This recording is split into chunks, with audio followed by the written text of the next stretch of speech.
and Learning. I am Dr. Amuda. Today we are going to explore on learning about the basics of accounting.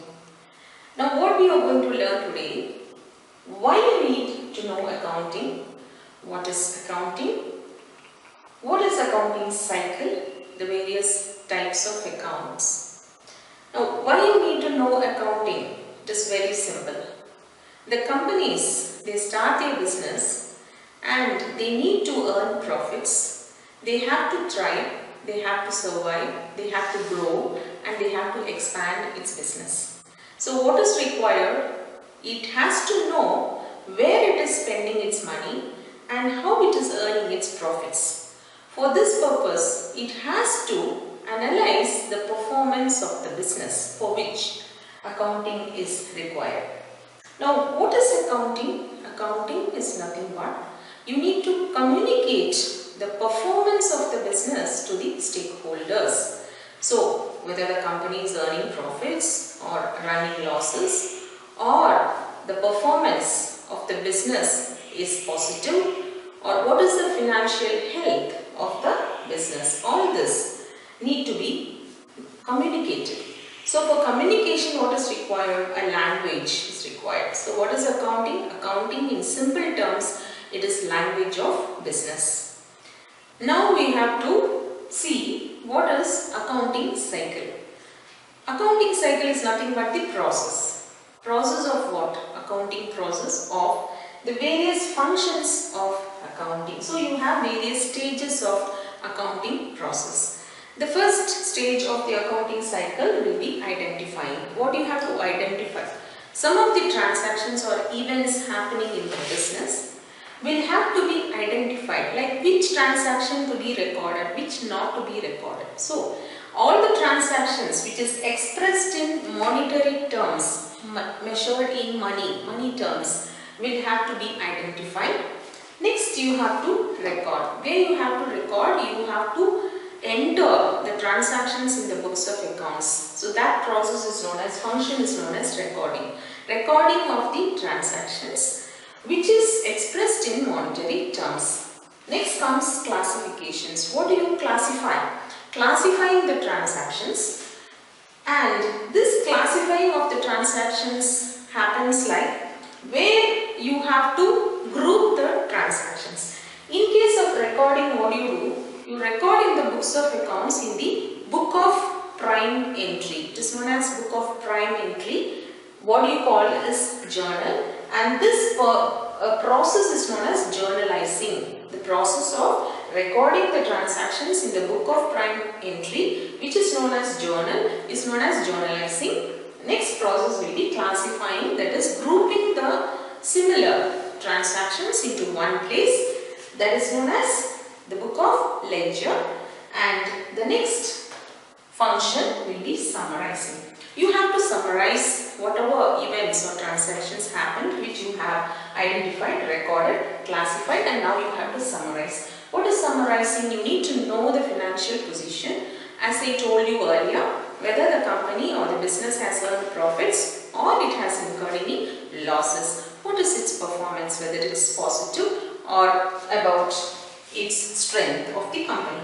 So you are preparing three statements, that is you have to find out, you have to prepare the trial balance, you have to prepare the income statement, and then finally you have to prepare the balance sheet, or it is also known as statement of financial position. Now after preparing all these statements, finally comes the last stage in the accounting process or the cycle, which is known as interpreting or interpretation.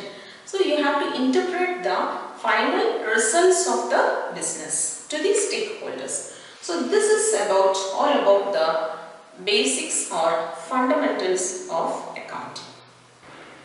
Now we are going to know about the various types of accounts. Before you enter or record the transactions, you need to know what are the three types of accounts. We call it as classification of accounts. The classification of accounts is categorized as personal account, real account, and nominal account. What is personal account? A personal account, whenever it represents a person or organization, it is known as personal account. Suppose if your creditor, his name is Sam, so then when you record the transaction of your creditor in the name of the creditor, it is Sam's account. It represents personal account. Similarly, you are depositing your cash in a bank.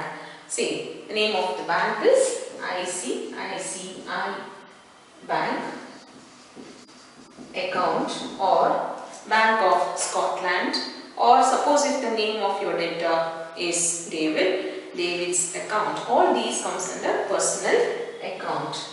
Next comes real account. All tangible elements, for example, cash account, furniture account, cash, furniture, buildings, equipments, etc.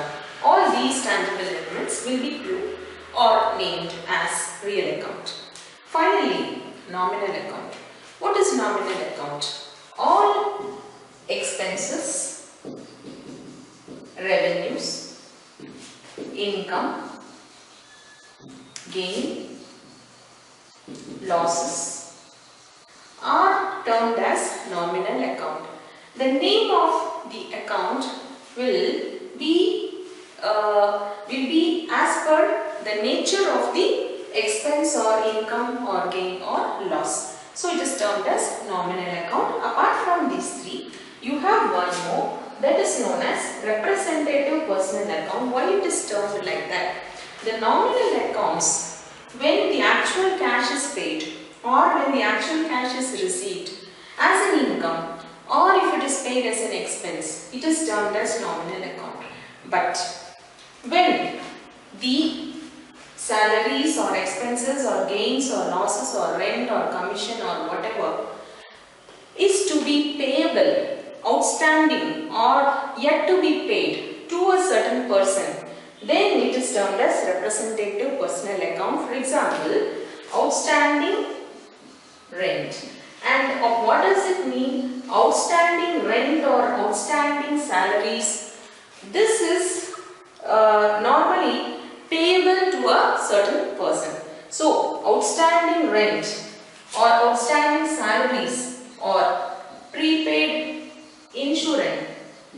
So, whenever a nominal account is prefixed or suffixed with any of outstanding or prepaid etc., it is termed as representative personal account. This is all about types of accounts, because before you start recording the journal entries in the books of accounts, you need to know the various types of accounts, and then we are proceeding further to know about some of the rules of accounting, which is known as golden rules of accounting. Now let us explore on the golden rules of accounting. Normally it is some of the rules, specific rules have to be strictly followed in recording the transactions. It is termed as golden rules of accounting. What is this golden rules? Now we have seen the three categories of accounts: personal account, real account and nominal account. Now if it is for a personal account, what is the rule applicable? Before that, all of you know that every transaction has dual aspect or two aspects. Any transactions will be having two aspects, which is known as dual aspect. One should be the debit, another aspect is the credit. So the dual aspect means one part of the transaction is debited and another has a corresponding credit. So every debit has a corresponding credit. Now for a personal account, what is the rule applicable? Debit the receiver and credit the giver. Suppose if you are making a payment to your creditor, he is the receiver, maybe Sam account, he receives the money from you, then you have to debit the receiver like this. Sam's account debited.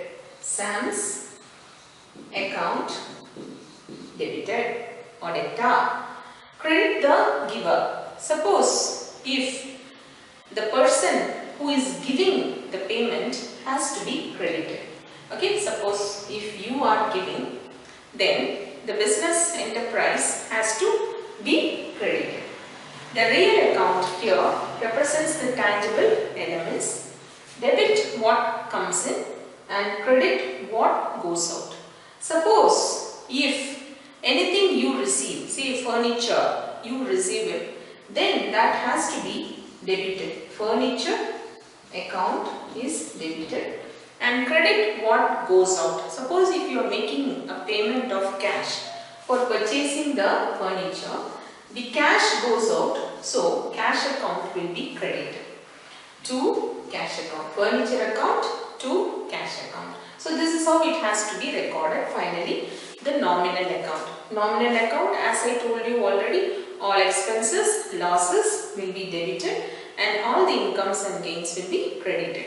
If you are making a payment of rent, then rent account is an expense. So rent account will be debited. Similarly, suppose if you are crediting, okay, any of the incomes you are receiving, then that account will be credited. Suppose if you receive an interest or a dividend income, so that will have to be credited.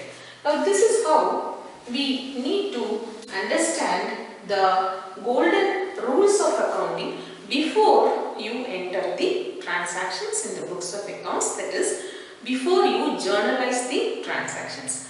In the next session, we are going to explore on how to journalize the transactions, and suppose if you have liked this video, you have to submit the likes and you have to you can subscribe, and let us meet again in the next session of my lecture in lecture 2. Thank you.